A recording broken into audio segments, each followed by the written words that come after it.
Another foreign beggar. Why do they let them stand here? That's what they whispered as they walked past her. Designer suits, expensive watches, eyes that looked right through her like she was air. She sold water bottles under the Seoul sun, $1 each. He was worth $3.2 billion. Their eyes met for exactly 3 seconds. What happened next destroyed his family empire, sparked an international scandal, and left her running for her life. But here's the twist nobody saw coming. She was never selling water at all. Picture this: Gangnam district, glass towers catching the afternoon sun like mirrors, traffic humming, designer heels clicking against marble, soft jazz drifting from cafe speakers. Her water cooler sits right there in front of Gucci, Chanel, Louis Vuitton.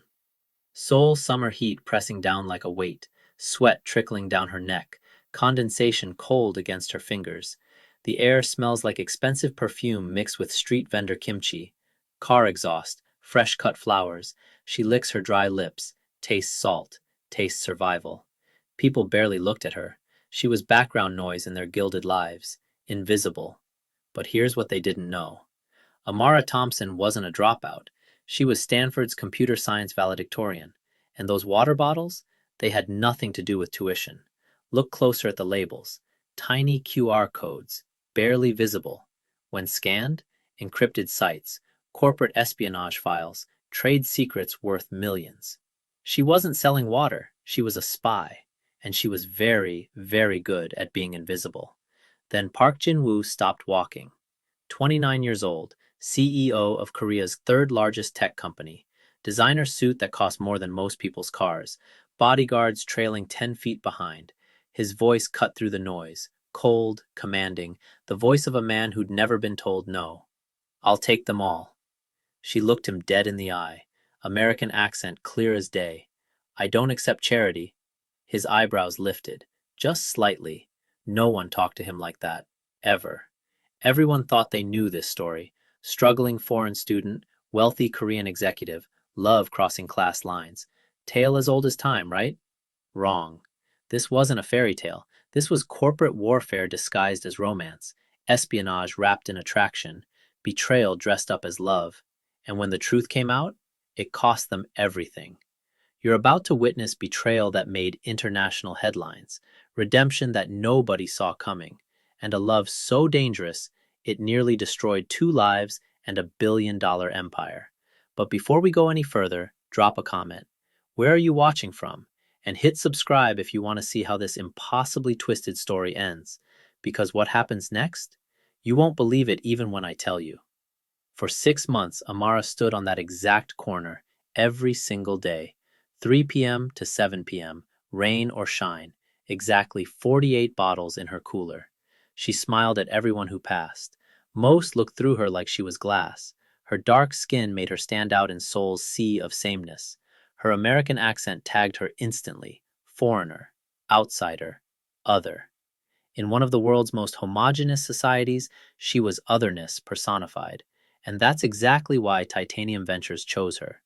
While executives grabbed their afternoon coffee, she recorded their conversations. Tiny mic in her collar. Nobody noticed. While couples argued on park benches, she photographed documents through cafe windows. Telephoto lens hidden in her bag. The struggling foreign student selling water to survive? Perfect cover. Who suspects someone society has already decided doesn't matter? But here's what those executives didn't know. Amara Thompson graduated from Stanford Computer Science, summa cum laude, top of her class. Titanium Ventures recruited her for two things: her technical brilliance and her cultural invisibility. She spoke 3 languages fluently. She was an expert in digital espionage. She wasn't the one who needed saving. She was the weapon. Back in her apartment, 3 monitors glowed in the dark. Encrypted files covered her screens. Corporate hierarchy charts plastered her walls like she was planning a heist. Because she was. She knew Hansung Electronics better than most people who actually worked there. Every executive, every weakness, every secret. On her desk sat an old Samsung tablet, screen cracked down the middle. Looked worthless, like something you'd throw away.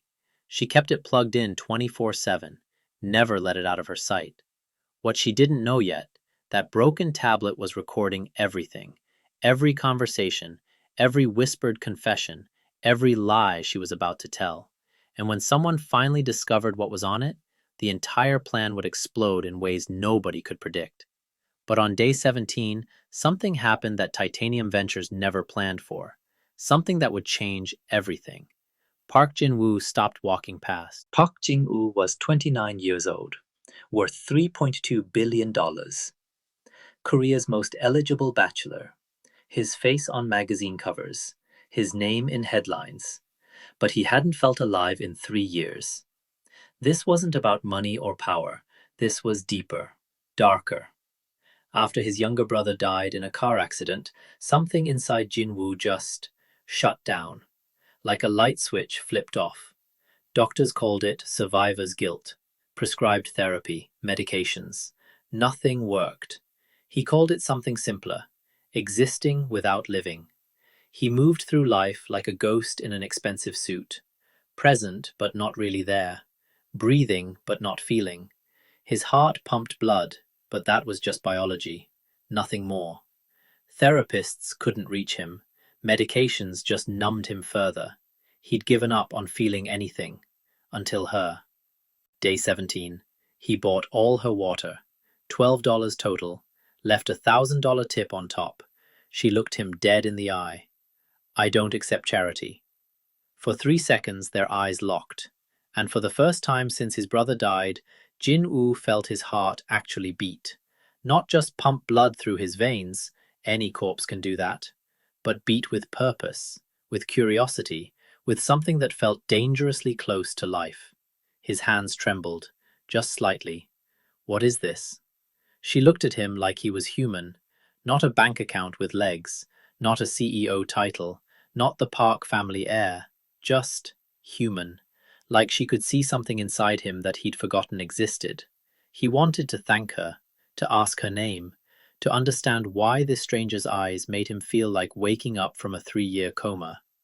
Then his phone buzzed. Security guard's voice.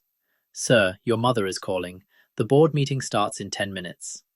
He glanced back at Amara one more time. She was watching him leave, expression unreadable. In her head, the training kicked in. Target acquired. This wasn't supposed to happen this fast. She was trained to manipulate, to read people, to make them feel exactly what she wanted them to feel. But what she felt when he looked at her? That sick flutter in her chest? That wasn't in the training manual. That wasn't supposed to happen. He came back the next day, and the next, and the next, and everything Amara thought she knew about the mission started to crack. Day 18. Jin-woo returned, bought more water, stayed 5 minutes longer this time. His secretary called 3 times. He ignored every call. Think about that for a second. A CEO worth billions standing on a street corner in Gangnam, talking about absolutely nothing important with a woman selling water for $1 a bottle. His security team exchanged glances. Something's wrong with him. Day 23. He abandoned a lunch meeting with Japanese investors. Multi-million-dollar deal on the table.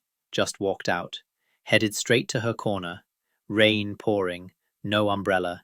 His Tom Ford suit getting soaked. His head of security legitimately thought he'd lost his mind. Finally called him on it. You know, most men like you don't stop for people like me. Why do you keep coming back? His ears burned. No one questioned him like this. No one dared. Maybe I like your water. You've never opened a single bottle. Silence. Rain dripping off the cafe awning above them. City noise feeling suddenly distant. Then maybe I like the company. Visit 4. He asked her to dinner. I don't date customers. Then I'll stop buying water. She laughed. Unexpected, genuine, dangerous. Fine, 1 dinner. 1 dinner became 7, then 10. Then he stopped counting. He told her things he'd never told anyone. About his brother's death, about the crushing weight of legacy, about loneliness that feels different when you're surrounded by people who only want something from you. She told him her cover story. Sick father back home. Medical debt drowning her family. Came to Korea because teaching English paid better than anything in the States, selling water for extra cash to finish her degree online. Every word she spoke was a calculated lie, except the parts about feeling invisible. Those were devastatingly real. Her phone lit up. Message from her handler. Extract data. Disappear. Now. She stared at it. Didn't respond. Rule number 1 in corporate espionage. Never fall for the target. She was breaking the cardinal rule. That night, Jin-woo's voice dropped low, almost a whisper. My family will never accept you. You know that, right? I know. But what Jin-woo didn't know, his mother already knew everything, and Lady Park Mi-sun didn't accept anyone who threatened her empire. Lady Park Mi-sun. Old money, older prejudices. The kind of woman who smiled with her mouth but murdered you with her eyes, who hosted charity galas and looked down on the very people she claimed to help. Someone sent her a photo, paparazzi shot. Jin-woo and Amara kissing outside his penthouse. She had Amara investigated within 24 hours. The report came back fast, and it was damning. Amara Thompson wasn't a Stanford dropout struggling to survive. She graduated summa cum laude, computer science, minor in economics. Her father wasn't sick. He was alive and thriving, running a successful import business in Atlanta. The medical debt? Fabricated. The struggle? Performance art. Every single thing she told Jin-woo was a lie. Then the photo leaked. Someone sent it to every major Korean news outlet simultaneously. Same timestamp. Coordinated attack. Amara and Jin-woo kissing outside his penthouse, her hand on his chest, his arm around her waist. The headlines wrote themselves. Billionaire CEO's secret foreign girlfriend. Hansung heir dates street vendor. Park family scandal, love across class lines. That night, Jin-woo's father, Chairman Park, suffered a stress-induced stroke. Collapsed in his study, emergency surgery, intensive care. Hansung's stock dropped 17% in 48 hours. Billions in market value gone. Board meetings turned into emergency sessions. Whispers started. Maybe Jin-woo isn't fit to lead. Maybe we need new leadership. 3 days later, Lady Park cornered Amara in a hotel lobby. 5-star. Marble floors, crystal chandeliers. Her voice was quiet, lethal. I know what you are. I know who sent you. Leave now or I destroy you. Amara's mind raced. She knows. How much does she know? Everything? Just the lies? The espionage? Can I run? Should I confess? What happens to Jin-woo if I tell the truth? 12 hours. That's all she had. Complete the mission and betray the only person who'd made her feel human in 6 months. Or abandon everything and risk both their lives. But what Lady Park discovered next made the relationship scandal look like a children's bedtime story.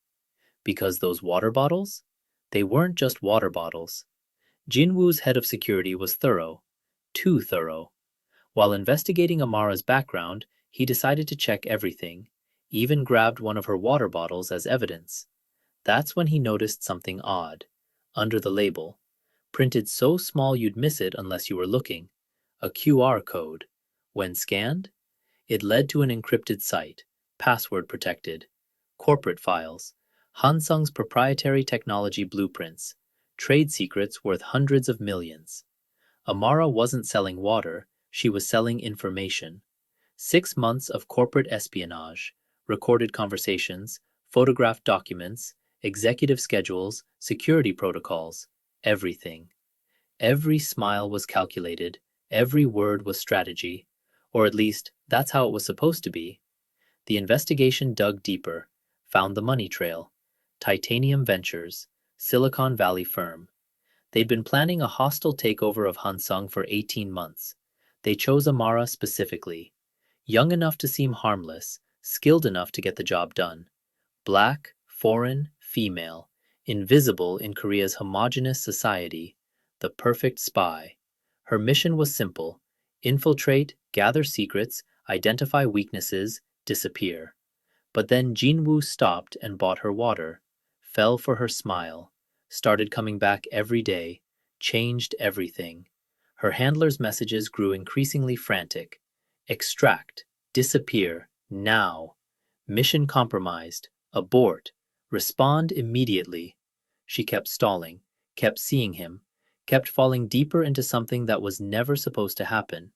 Then the news broke nationwide. Hansung CEO in relationship with corporate spy. The scandal wasn't just cultural anymore. It wasn't about class or race or forbidden love. It was criminal. Paparazzi swarmed both their locations. Reporters camping outside his office building, outside her apartment, helicopters overhead. Jin-woo's father's condition worsened. Emergency surgery turned critical. The doctors were blunt. The stress was killing him. The stress of his son's betrayal. Or what looked like betrayal. Jin-woo found her 3 days later, hiding in a cheap motel on the outskirts of Seoul. $40 a night. Flickering neon sign outside. Sirens wailing in the distance. She heard the knock. Knew it was him. Why did you come? Because despite everything, I need to hear the truth from you. Small room, cheap fluorescent lights humming overhead, paint peeling off the walls. They sat on opposite ends of a bed that sagged in the middle. Neither spoke for 3 full minutes. What happened next would either destroy them both or save them. There was no middle ground left. Amara reached under the bed, pulled out the broken tablet, the one she'd kept plugged in 24/7 for 6 months. Her hands shook as she handed it to him. Everything you need to know is on here. Every lie I told, every file I stole, every moment I betrayed you. Jinwoo's hands trembled as he scrolled through it. Emails to Titanium Ventures, wire transfer records, her real credentials, corporate files she'd stolen, photographs she'd taken through cafe windows. So, everything, us, it was all... It started as a lie. Her voice broke, tears streaming down her face now. But somewhere between the water bottles and falling asleep on your couch, it became the only real thing in my life. I'm sorry. God, I'm so sorry. He stood, walked to the window, stared out at the city lights, didn't look at her. 2 words. Cold. Final. Get out. She packed the small bag she'd been living out of, hands trembling so badly she could barely zip it. At the door, she turned one last time. For what it's worth, I did fall in love with you. That part was never fake. He didn't respond, didn't turn around, just kept staring out that window like she'd already disappeared. Days passed, then a week. He couldn't focus in meetings. The company was bleeding money. His father's condition remained critical. She hid in a friend's apartment. Titanium Ventures threatening legal action. The FBI starting to circle. Nowhere left to run. She told herself it was over, that she'd made her choice and had to live with it. Her heart called her a liar every single morning. Jin-woo sat alone in his penthouse, 47th floor, city stretching out below. The broken tablet still sat on his desk. He should destroy it, smash it, throw it off his balcony. He picked it up, finger hovering over the delete button. That's when he noticed it. Hidden folder, password protected, different from the corporate files. Video files, dated, personal recordings. He opened the first one. Amara's face filled the screen. Her apartment, late at night. Just her and the camera. Day 47. I'm supposed to be getting closer to the target, following the plan. But today he asked me about my childhood, and I told him the truth for the first time. The real truth, not the cover story. And he listened like it actually mattered. He clicked the next file. 2 months later. Day 89. This wasn't supposed to happen. I'm supposed to be the hunter, the one in control. But I think I'm in love with him. What do I do? There's no protocol for this, no training. I'm so scared. Jin-woo's hands shook. The video blurred through tears he refused to let fall. She'd been falling for him at the exact same time he was falling for her. And maybe, just maybe, love born from lies could still become real. Jin-woo watched every video, all 47 entries, her unguarded confessions, her fear, her guilt, her hope. Then he stood, grabbed his keys, left the board meeting mid-sentence. His mother shouted after him. The board members stared in shock. He didn't care. Rain poured as he drove through Seoul traffic, wipers on full speed. He could barely see the road. Didn't matter.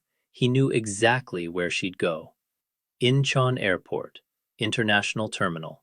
He checked the departures board. Atlanta, Gate 42.